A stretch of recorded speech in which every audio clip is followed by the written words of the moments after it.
Welcome to my movie my story. दोस्तों, हम सभी ने महाभारत के बारे में सुना है और हम में से कईयों ने महाभारत को टीवी पर देखा भी है। पर क्या आपने हॉलीवुड की महाभारत के बारे में कभी सुना है? आज हम बात करने वाले हैं हॉलीवुड की एक super hit series game of thrones के बारे में। 2011 में अमेरिका में इस सीरीज की शुरुआत हुई थी और तब इस सीरीज का पहला सीजन रिलीज हुआ था।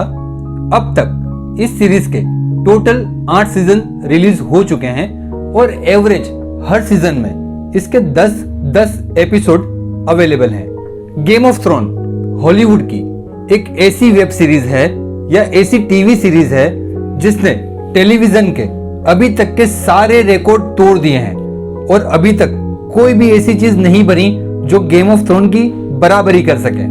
जब गेम ऑफ थ्रोन टेलीविजन पर चल रही थी तब सारे के सारे यूएसए के लोग अपनी टेलीविजन स्क्रीन के सामने बैठ जाते थे गेम ऑफ थ्रोन को देखने के लिए और पूरा शहर सुमसाम हो जाता था, मानो के शहर में कर्फ्यू लगा हो।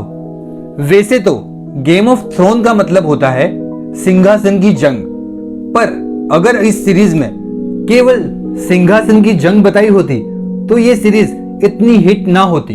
यहाँ सिंहासन के साथ साथ बहुत सारी कहानियां बताई गई है, इसलिए ये सीरीज बहुत ज्यादा इंटरेस्टिंग है। गेम ऑफ थ्रोन की कहानी बहुत ज्यादा इंटरेस्टिंग होने के साथ साथ बहुत ज्यादा कंफ्यूजन वाली भी है, क्योंकि इस कहानी में बहुत सारे कैरेक्टर या बहुत सारे किरदार एक साथ में हैं और इन लोगों की अलग अलग कहानियां हैं जो साथ में ही चल रही है। इस कहानी और इसके किरदारों को समझने के लिए हमें इसकी बेसिक स्टोरी को समझना होगा, तभी हम गेम ऑफ थ्रोन की कहानी को अच्छे से जान पाएंगे। तो चलिए दोस्तों, हम बैकग्राउंड में चलते हैं और इसकी स्टोरी को ठीक से समझते हैं।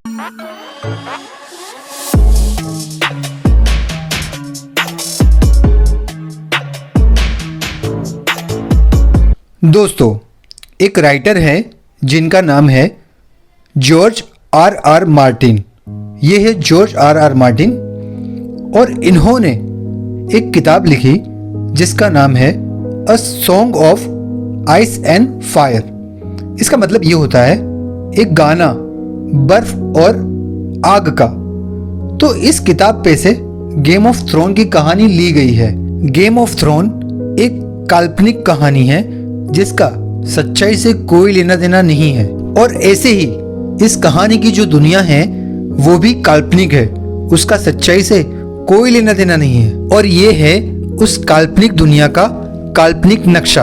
और इस नक्शे या मैप में हमें 2 कॉन्टिनेंट या 2 खंड दिखते हैं, जिसके राइट साइड में हमें एक बड़ा खंड दिखता है जिसका नाम है एसोस। गेम ऑफ थ्रोन की कहानी ज्यादातर एसोस पे निर्भर नहीं है। इसके लेफ्ट साइड में हमें एक और कॉन्टिनेंट दिखता है जिसका नाम है वेस्टरोस। हमारी कहानी वेस्टरोस पे निर्भर है। वेस्टरोस के उत्तर में या नॉर्थ में बहुत ज्यादा ठंडी है, वहां बहुत ज्यादा बर्फ होती है, वो इलाका बहुत बर्फीला और बहुत ठंडा है। और इस उत्तर के इलाके में एक ऊंची दीवार बनी हुई है। ये दीवार हजारों साल पहले किसी राजा ने बनवाई थी और ये दीवार उस लिए बनाई गई थी ताकि दीवार के पीछे की भयानक चीजों से सारे राज्य की हिफाजत की जा सके।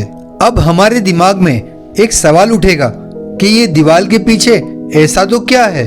तो ये दीवार के पीछे काफी भयानक जंगली जानवर हैं और खूंखार जंगली लोग भी हैं। पर उससे भी खतरनाक चीज जो इन सब की मान्यता है कि दीवार के पीछे व्हाइट वॉकर है। व्हाइट वॉकर इस सीरीज की सबसे खतरनाक चीज है। व्हाइट वॉकर एक ज़ॉम्बी जैसा कुछ है जो कभी मरता नहीं है, और वो जिसे भी मारता है वो इंसान मर जाता है, पर फिर से वो इंसान जिंदा हो जाता है और व्हाइट वॉकर की सेना में जुड़ जाता है। जो कि सब लोग समझते हैं कि व्हाइट वॉकर सिर्फ किस्से और कहानियों में है, वो सच में है या नहीं वो किसी को नहीं पता, क्योंकि अभी तक व्हाइट वॉकर को किसी ने देखा नहीं है। पर व्हाइट वॉकर से सब लोग डरते जरूर हैं और इसीलिए इस दीवार की हिफाजत के लिए दीवार पर एक सेना भी तैनात की गई है और इस सेना में उन गुनहगारों को सजा के तौर पर भर्ती किया जाता है जिन्होंने रेप किया हो या किसी का मर्डर किया हो, और इन लोगों को पूरी जिंदगी इस दीवार की हिफाजत करने की कसम दिलाई जाती है और जो भी सिपाही इस दीवार से भागता है उसका गला काटकर उसे मार दिया जाता है। इन सिपाहियों को नाइट वॉच कहा जाता है और ये सिपाहियों को पूरी जिंदगी दीवार पर ही रहना होगा और ये लोग शादी नहीं कर सकते हैं और परिवार भी नहीं रख सकते हैं। इन सिपाहियों की जिंदगी का मकसद अब दीवार की सुरक्षा ही है। इस कहानी की और एक इंटरेस्टिंग चीज है ड्रैगन। ड्रैगन है या नहीं ये किसी को नहीं पता क्योंकि आज तक ड्रैगन को किसी ने देखा नहीं है, पर बरसों पहले ड्रैगन हुआ करते थे, ऐसा इनकी किस्से कहानियों में है। अब हम फिर से वेस्टेरोस के मैप पर चलते हैं।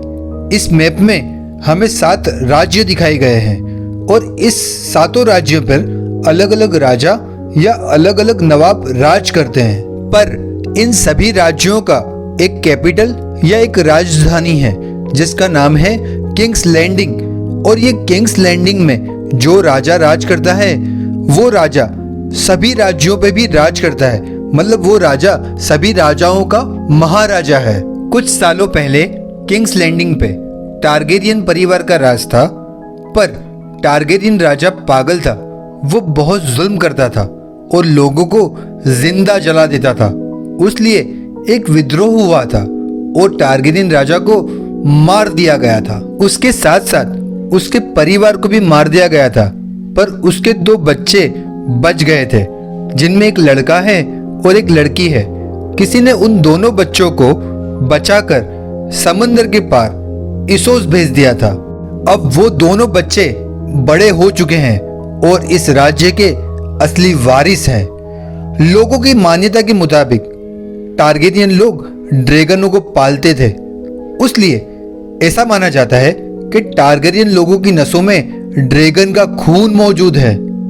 इन दोनों बच्चों में लड़के का नाम वेसेरियस टारगेरियन है और लड़की का नाम डेनेरियस टारगेरियन है। और ये लड़की डेनेरियस टारगेरियन को हम खलीसी कहेंगे।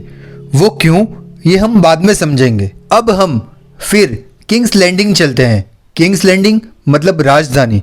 अब राजधानी पर बेरेथियन परिवार का राज है और रॉबर्ट बेरेथियन महाराजा है। दोस्तों, यहाँ हम उन्हीं लोगों के नाम बता रहे हैं जिन्हें याद रखने की हमें जरूरत है, बाकी नाम हम बाद में समझ लेंगे। रॉबर्ट बेरेथियन की वाइफ मतलब महारानी का नाम है सर्सी लैनिस्टर।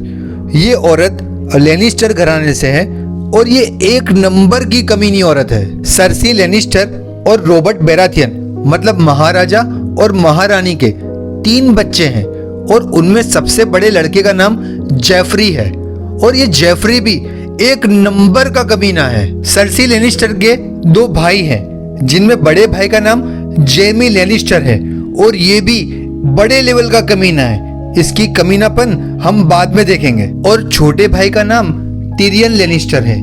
वैसे तो ये इंसान एक बोना है, पर इसका दिमाग काफी तेज है और इसमें कुछ बुराइयां भी हैं, जैसे कि ये हमेशा शराब के नशे में रहता है और लड़कियों के साथ सोता रहता है।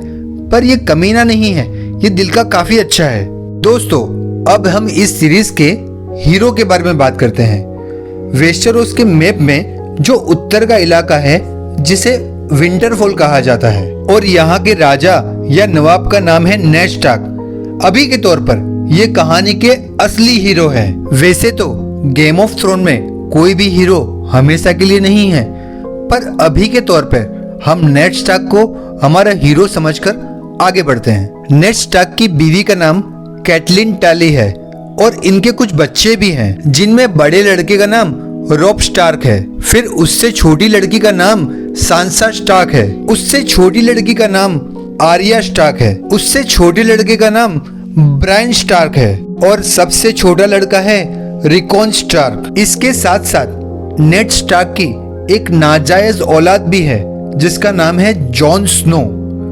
गेम ऑफ थ्रोन में नाजायज औलादों को बास्टर्ड कहा जाता है। दोस्तों, मेरे ख्याल से गेम ऑफ थ्रोन को समझने के लिए इतनी बेसिक इन्फॉर्मेशन काफ़ी है। तो चलिए दोस्तों हमारे चैनल पर और स्टार्ट कीजिए फर्स्ट सीजन का फर्स्ट एपिसोड।